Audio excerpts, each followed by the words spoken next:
की बात है, एक सुंदर और समृद्ध राज्य था सौरगढ़। इस राज्य की रानी थी रानी अमृता। वह बहुत ही बुद्धिमान, दयालु और साहसी महिला थी। राजा का स्वर्गवास हो चुका था और अब राज्य की बागडोर रानी अमृता के हाथ में थी। रानी ने हमेशा न्याय, करुणा और ईमानदारी से राज्य चलाया। उसकी एक बात पूरे राज्य में मशहूर थी, शक्ति का असली उपयोग तब है जब वह दूसरों के भले के लिए की जाए।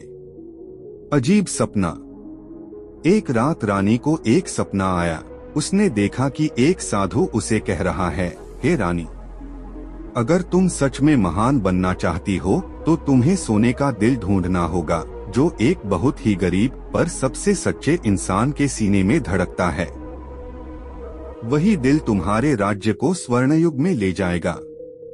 रानी सुबह उठी और उसने तुरंत राज्य में घोषणा कर दी, जो भी व्यक्ति सच्चाई, सेवा और करुणा का जीवन जी रहा है वह दरबार में आए, मैं स्वयं उसे मिलूंगी।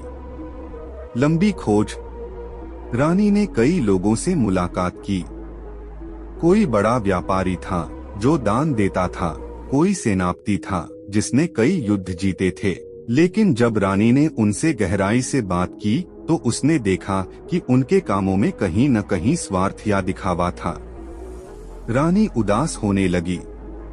क्या ऐसा कोई नहीं है जो वास्तव में निष्कलंक हो? एक अनजान बूढ़ी औरत। एक दिन रानी ने अपने महल से निकलकर साधारण वेशभूषा में गांवों का दौरा करने का निश्चय किया। एक छोटे गांव के बाहर एक बूढ़ी औरत मिली जो एक झोंपड़ी में रहती थी। वह हर दिन गांव के अनाथ बच्चों को खाना खिलाती, बीमारों की सेवा करती और पेड़ों को पानी देती। रानी ने पूछा, माँ, तुम किसके लिए ये सब करती हो? बूढ़ी औरत मुस्कुराई और बोली, बेटी, मुझे कुछ नहीं चाहिए। जब इन बच्चों की मुस्कान देखती हूँ तो लगता है भगवान मुझसे बात कर रहे हैं। रानी बहुत प्रभावित हुई। उसने अपने गुप्त सिपाहियों से उस औरत की जिंदगी की जांच करवाई। उन्होंने बताया कि यह औरत कई सालों से चुपचाप सेवा करती आ रही है, बिना किसी इनाम या पहचान की इच्छा के। सपने का सच। अगली रात रानी को फिर वही साधु सपने में आए और बोले, रानी अमृता, तुम्हें सोने का दिल मिल चुका है। अब तुम्हें उस सेवा को पूरे राज्य में फैलाना है। रानी का बड़ा निर्णय। अगले दिन रानी ने बूढ़ी औरत को राजमहल बुलाया।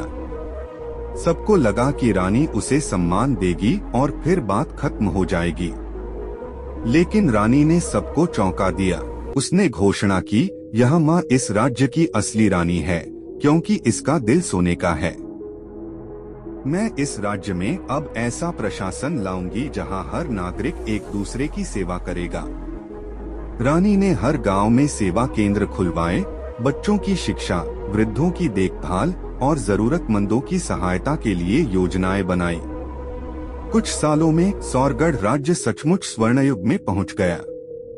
नैतिक शिक्षा। सच्ची महानता न तो ताज में होती है, न ही ताकत में।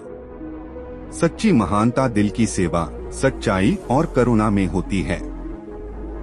जब एक रानी अपना अहं त्याग कर सेवा को अपनाती है, तब पूरा राज्य स्वर्ग बन जाता है।